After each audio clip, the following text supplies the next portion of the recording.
Hey, muy buenas a todos emprendedores. ¿Cómo estáis hoy? Seguro que te lo has planteado. De pronto te ha entrado mucho dinero, ¿vale? Has heredado, has vendido una casa o simplemente por curiosidad dices, ¿en qué invierto mi dinero? ¿En casa o en fondos? Son dos opciones muy buenas, cada una con sus ventajas y sus desventajas. Y eso es lo que vamos a ver en este vídeo. En primer lugar, casa versus fondo, ¿vale?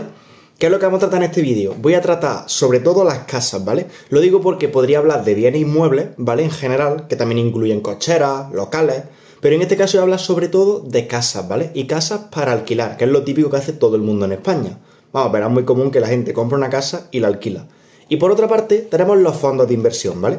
Que son, digamos, los fondos indexados en este caso, que está el SP500, el MSCI World, todo ese tipo, ¿vale? Son fondos lo que vamos a ver. De vez en cuando voy a hablar sobre los ETF, pero en general son fondos, ¿vale? Entonces, una vez que sabemos los activos con los que vamos a trabajar, vamos a ver el índice. Bueno, primero de todo, como el vídeo puede que se haga un poco largo, lo voy a dividir en dos partes, ¿vale? Entonces, primero vamos a ver las rentabilidades esperadas, de que, hombre, si queremos invertir, habrá que saber lo que vamos a ganar, ¿no? O sea, a mí de qué me sirve saber toda la teoría si luego voy a ganar un 1%. Lo suyo es que sepamos las rentabilidades esperadas lo primero, ¿vale? Luego también el acceso a la inversión, es decir, ¿cómo puedo acceder yo, por ejemplo, si tengo 20 años, 30 años, cómo puedo acceder yo a este tipo de inversiones? Luego, los costes iniciales, porque claro, esto luego tiene un coste, sí, pero aparte hay unos costes del primer año. O sea, tú compras la casa, pero luego hay unos impuestos aparte. Ese tipo de cosas es lo que vamos a ver. Luego los costes anuales. Sí, tú compras tu casa, tú pagas tus impuestos, pero tú no estás libre, amigo. Tú tienes tu casa o tienes tus fondos y luego tienes que pagar todos los años un poco. Este porcentaje es mucho menor, ¿vale?, que el coste inicial, pero existe. Y es importante porque son inversiones a largo plazo. Luego, vamos a ver también la liquidez, es decir, la facilidad con la que tú puedes liquidar ese dinero. Por ejemplo, tú tienes aquí tu casa y tú quieres tener el dinero. Pues tú lo que tardarías en tener tu casa o tu fondo, convertirlo en dinero. Luego, la tangibilidad, es decir, el componente táctil, físico, de que se pueda tocar, se pueda ver, ¿vale? Pueda existir, digamos, en la vida real. Luego, los riesgos que tiene, porque toda inversión tiene un riesgo, eso que no se te olvide nunca. Y en este caso lo veremos de las dos variantes. Y finalmente, ¿vale?, que esta es una técnica que hago yo con todo en la vida, es ver qué hacen los ricos, ¿vale? Nosotros, bueno, es como en la universidad, tú tienes que ver lo que hace la gente que saca mejores notas. Si quieres jugar al fútbol, tienes que ver qué hacen los mejores. Pues si tú quieres ganar dinero, tienes que ver qué hace la gente que gana dinero. Entonces, empezamos. En primer lugar, tenemos las rentabilidades esperadas, ¿vale? He cogido fuentes relevantes como por ejemplo Fotocasa, donde dice la rentabilidad de la vivienda en España cierra 2024 con un 6,7%, ¿vale? Más o menos está en un 6, un 7 en ese margen, ¿vale? Para que lo sepáis, porque luego quitando se te puede ir un poquito, pero vamos, más o menos si tú invirtieses por ejemplo 100.000 euros, sacaría al año 6.700. ¿Te puede parecer mucho? ¿Te puede parecer poco? Realmente está bien para una inversión, ¿vale? Si inviertes, por ejemplo, en renta fija, normalmente te va a dar un 1, un 2, un 3, ¿vale? Te está dando el doble que en renta fija. También, un dato muy importante, la gente no invierte solo por el alquiler, ¿vale? Ya que tú, por ejemplo, si compras un inmueble, se espera que ese inmueble de aquí a 10 años valga más. Entonces, tú estás ganando un 6,7 al año, sí, pero si tú luego en 20 años quieres vender tu casa, seguramente la vendas más cara de lo que te ha costado. Entonces hay que sumar esa pequeña rentabilidad, ¿vale? Ahora, si queremos ver los fondos, he cogido el MSCI World y el SP500, que son los fondos más populares. En este caso, he cogido la rentabilidad media de los últimos 5 años y de los últimos 10. Esto es anualizado, o sea, es la media, digamos, cada año ha dado esto. Entonces, esto está bastante bien, como vemos, dobla, ¿vale?, en ambos casos a la rentabilidad de la vivienda en España. Muchos podéis decir, sí, pero te has ido a los mejores, te has ido a los fondos más confiables. Es cierto, pero están al alcance de todos. Tú puedes ser de la ciudad que sea en España que tú puedes invertir en esto, ¿vale? Y recordamos que esto es una media anual, una media nacional. Si tú, por ejemplo, vives en una ciudad más pequeña, igual no hay tanta rentabilidad como si te vas a Madrid o Barcelona, ¿vale? Pero como vemos, la rentabilidad media de los últimos 5 años y los últimos 10 años es superior. Es cierto, ¿vale?, como toda esperanza matemática, cuanto más tiempo pase de algo, más se va a acercar a su valor, digamos, medio. En este caso, lo normal es que los fondos den un 10% o así, ¿vale? Pero sobre todo a largo plazo. Puede dar unos años más, unos años menos, pero a largo plazo suelen dar un 10, ¿vale?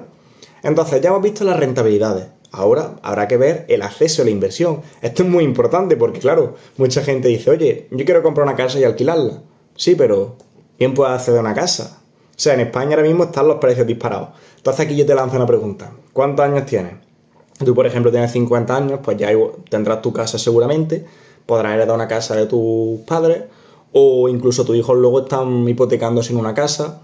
Pero como digo, realmente no es muy común, ¿vale? El usuario medio, o sea, los grandes tenedores en España suelen ser personas mayores, pero la gente de mi edad, ¿vale? Yo que tengo 24 años, lo tenemos bastante complicado para acceder a una vivienda, porque mucha gente dice, sí, pido una hipoteca, pero ¿cómo crees que te van a dar la hipoteca? Muchos amigos que tengo, eso, lo dicen a los cuatro vientos y realmente es muy complicado, ya que igual necesitas 20.000, 30.000, 50.000 euros, ¿vale? Vamos, y 50.000 euros para mí es lo normal. Menos igual te va a una casa en un pueblo, pero si quieres una casa en una ciudad, o sobre todo ya si estás en Madrid o Barcelona, necesitas mucho dinero para la hipoteca, ¿vale? De todas formas, eso lo veremos en el punto siguiente, en los costes iniciales, pero quería hablar sobre el acceso. Realmente no es tan fácil como la gente lo pinta. Y luego los fondos. Seguro que lo has visto en internet. Invierte en fondos desde 1 euro. Invierte en acciones desde 1 euro. Sí, invierte en eso. Pero realmente, ¿cuánto ganaría?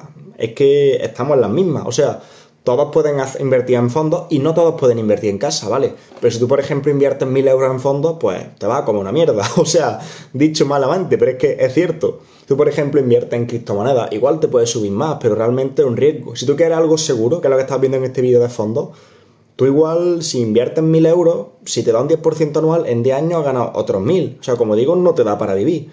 Entonces, acceso a la inversión a fondos para todo el mundo, pero con intención de vivir a futuro, realmente tienes que empezar fuerte, ¿vale? O si a lo mejor empiezas flojo, tienes que tener muchos años por delante. Entonces eso tienes que tenerlo en cuenta. Luego, los costes iniciales, ¿vale? Si tú compras una casa en España, ahora mismo, tú pagas un IVA, ¿vale? Digo ahora mismo porque como está ahora mismo la cosa, igual siguen poniendo más impuestos, pero ahora mismo tú tienes que pagar el IVA si compras una casa nueva, que es más o menos a un 10%, ¿vale? Y luego está el ITP, que es el impuesto de transmisiones patrimoniales, y esto se compra si la casa es de segunda mano. O sea, es muy típico decir, solo paga IVA si la casa es de primera mano. Sí, pero si es de segunda no te libras, porque el ITP es más o menos igual. Es cierto que como el ITP varía, depende de la comunidad, hay algunas que están más bajo. Igual paga un 4, paga un 7, paga un 9, pero está, ¿vale? Y realmente si pagas menos es por exenciones. Pero vamos, si compras también una cochera, un coche, en todos tienes que pagar ITP, ¿vale? Luego, los gastos de notaría, ya que la casa tienes que escribirla en el registro de la propiedad y todo. O sea, eso hay que pagarlo sí o sí. Y luego, si pides una hipoteca, ¿vale? Esto lo he puesto entre paréntesis porque si, por ejemplo, pides la hipoteca, el AJD, que es los actos jurídicos documentados, los vas a tener que pagar, ¿vale? Los gastos de gestoría también, la casa te la tienen que tasar para la hipoteca, también lo pagas. O sea, realmente hay que pagar dinero y se te va un día un 15%. Realmente es mucho. O sea, si tú, por ejemplo, compras una casa de 200.000 euros o 150.000, bueno, voy a decir 200.000 euros porque es lo normal, ¿vale?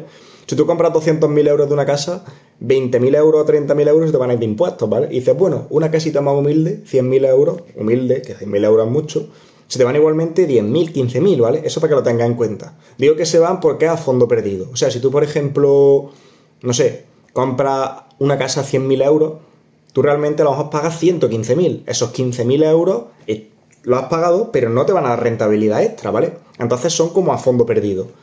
Y luego tenemos los fondos, ¿vale?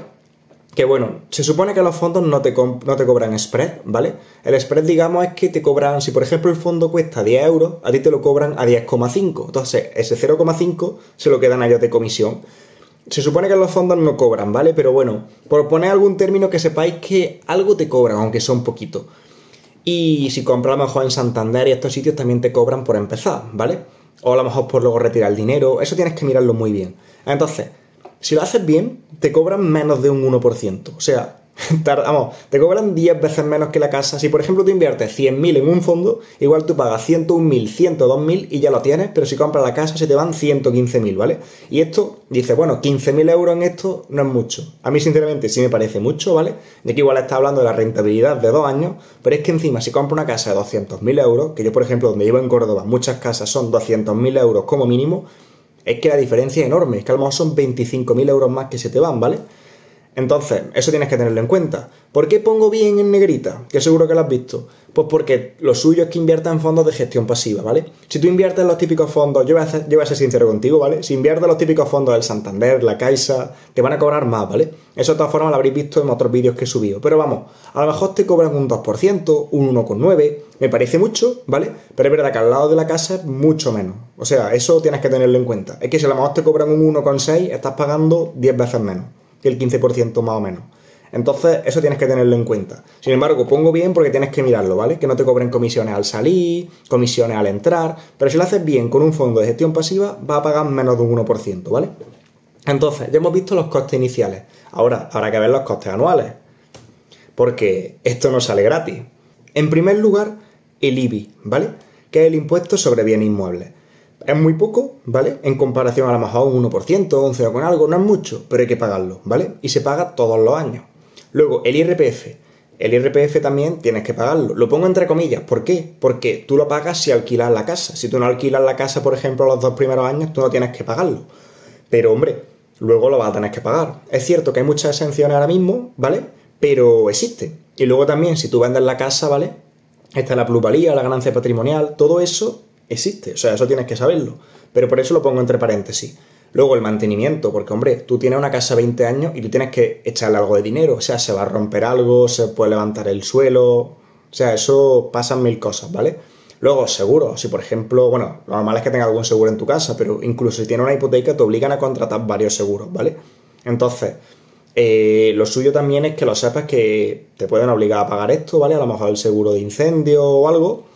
Y luego aparte los gastos de comunidad, ¿vale? Porque es que al final si vives en un piso, si vives en una comunidad, pues vas a tener que pagar esto. Te puedes ir a un chalet, sí, pero a lo mejor, no sé, tienes la piscina comunitaria y pagas menos, pero si tienes tu piscina individual pagas más, ¿vale? Entonces al final lo incluimos en mantenimiento. Gastos vas a tener, ¿vale? O sea, tú no te compras la casa y te olvidas. Más o menos podemos decir un 2 o un 3% al año, ¿vale? Pero vamos, tampoco creo que sea mucho más, salvo, hombre, obviamente casos excepcionales. Si a lo mejor se te levanta el suelo, pues tienes que pagar mucho más, pero si no, puedes tirar como está. Respecto a los fondos, otra vez igual que antes, bien hecho, menos de un 1%. ¿Por qué? Porque si te cobran un 0,3% de mantenimiento anual, pues tú pagas un 0,3% de mantenimiento anual, ¿vale? Entonces te sale bastante rentable. IRPF, lo pongo en negrita y depende. ¿Por qué? Pues bien, no sé si lo sabes, pero en España tenemos un régimen fiscal para fondos muy atractivo. Si tú tienes fondos de inversión, ¿vale? Vamos a llamar fondo de inversión, fondo indexado A y fondo indexado B.